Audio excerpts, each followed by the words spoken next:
Am I the jerk for letting my best friend walk through a dangerous part of town at night alone because I was too busy celebrating my birthday party? Posted by you/LostInThoughts07. I, 26F, have been best friends with Jake, 27M, for over 6 years. We work at the same company and are also planning to go on a work and travel trip together soon. This situation happened last Friday, which was my birthday. I had planned a big family gathering with over 20 guests, some of whom traveled over an hour to be there. Jake was invited, and he told me he would come. The night before, we went grocery shopping together, but while sitting in the car, he suddenly told me at the last minute that he wouldn't be attending because he had picked up an extra shift at work. I was a little hurt because we always celebrate our birthdays together, and he didn't need to take the shift. Our company has plenty of people who could have covered it, but I accepted it and moved on. On my birthday, we were texting before his shift. For context, Jake doesn't have a driver's license and usually relies on public transport or walks. I do have a license, but I don't own a car. I use my mother's when I need it. That afternoon, he mentioned that he would have to walk home because public transport stops running at a certain time, something he already knew when he took the shift. He also told me he was feeling a bit sick and asked if I could pick him up and drive him home. Our boss even told him he could leave 2 hours early to catch the last bus if he needed to, but he chose not to. I told him I couldn't leave my own birthday party just to pick him up and drive him home. I had guests over, food and drinks to serve, and I felt it would be rude to leave when people had put in time and effort to celebrate with me. He replied, "Can't you just leave for 5 minutes and drive me home?" I explained that it wasn't just a 5-minute trip, I would be gone for at least 30 minutes in total. He just said, "Okay." Later, I checked Find My to make sure he got home safely and texted him, apologizing that I couldn't drive him, reminding him that I normally do, but I really couldn't leave my own party. That's when he got angry and told me my behavior was unacceptable and that I was just making excuses. For further context, I do drive him home fairly often, even when I'm not working the same shift as him. But this time, I had a prior commitment, one that he was originally supposed to attend. I reminded him again that our boss had told him he could leave early to catch the bus. At this point, he started arguing that the town is dangerous at night, but we've both lived here our entire lives, and nothing has ever happened to us. I used to walk at night all the time before I had a license, and another friend of ours, who is also a co-worker, regularly walks home late at night without issue. I tried to understand if something else was going on and asked him if maybe he was upset about something deeper and just projecting it onto this situation. I might have worded it poorly, but instead of talking, he just exploded at me. I apologized if I said it the wrong way, but at that point, he wasn't listening to me at all. Meanwhile, he wasn't trying to understand my side either. I told him it was my responsibility to be at my own birthday party and that my guests had made an effort to celebrate with me. I couldn't just disappear for half an hour. He dismissed that and told me I was a bad friend, a bad sister, because I said I wouldn't drive my sister home either if I had prior commitments, and it wasn't an emergency, and that my priorities were all wrong. In the end, he told me he didn't want to see me for a while.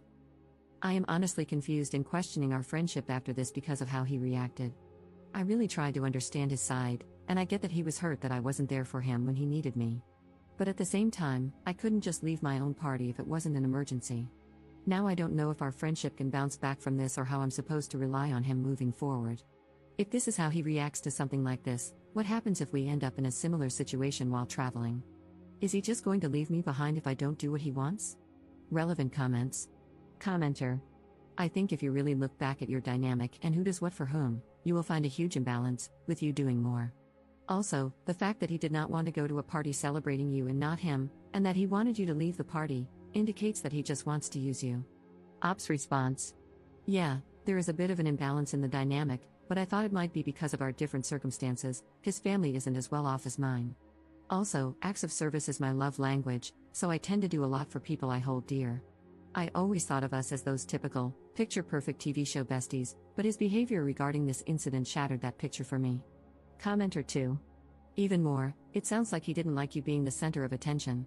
Is he usually the one people focus on, with you as the sidekick? Ops response. To be honest, I don't know. I never really paid attention to who was the center of attention in situations where we were in groups. But now that I think about it, we were at a party recently where he separated from me for almost the entire time to go off with another friend we hadn't seen in a long time.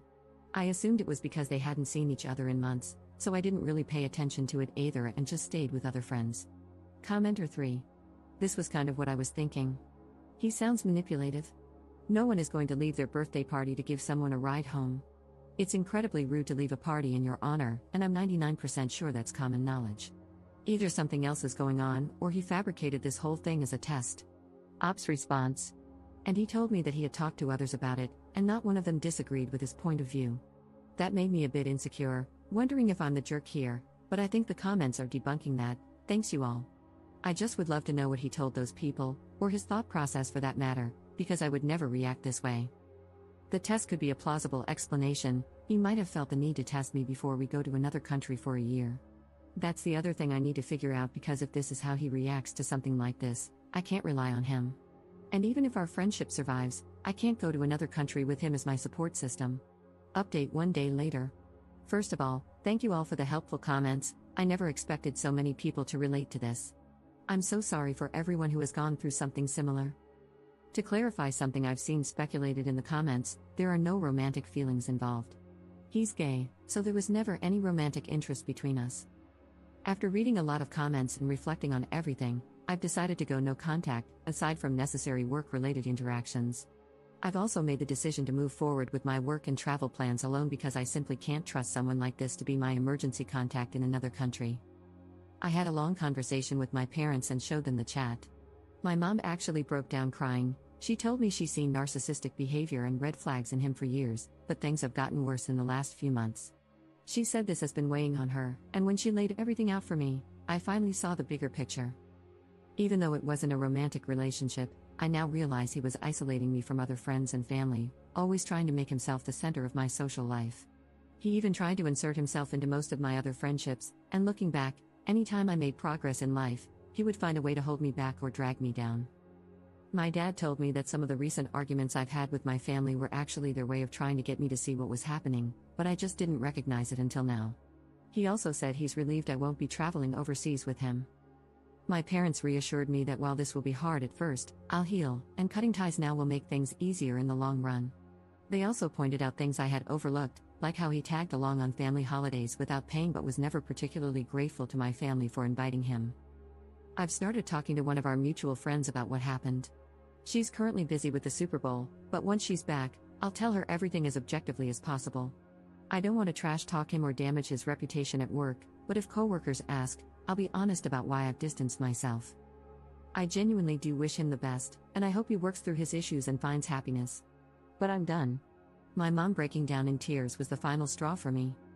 Even though a lot of my social circle overlaps with him, I know I'll eventually sort everything out and move on. It honestly feels like a friendship divorce, but I think this is a necessary step. I need to reevaluate who my real friends are and how they treat me, and I might need to cut ties with a few other people along the way. I actually texted one of my close friends, joking that we're getting a divorce and that I'm filing for custody of her. I really hope she won't be manipulated by him, but right now, I need to be prepared for anything. This won't be easy, but I'll cut my losses and move forward, hopefully toward a better future with better friends, ones I can truly trust and who put just as much effort into our friendship as I do. Relevant comments. Commenter. He overreacted the way he did because he had your entire birthday evening planned out. He intentionally took an unnecessary shift, distancing himself from your party and your time with friends. He declined the suggestion of leaving 2 hours early, which would have allowed him to get a ride home, because he was used to you caving to his manipulations and just knew he could convince you to leave your own birthday party for him. He had already contrived a false narrative to keep you away longer, preventing you from being celebrated by anyone other than him.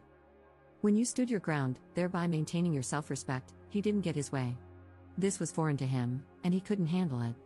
Now he's doubling down and still trying to manipulate you. His silent treatment was orchestrated to make you come running and apologize, but even that isn't working. I'm so proud of you because this seems like something big that's needed to happen for a long time. He sounds emotionally immature and very self-serving. Get ready, he's going to try to make this rough for you if you let him. Ops response. Thank you, but I will do my best not to let him try anything again. I'm even thinking of changing my job after the work and travel.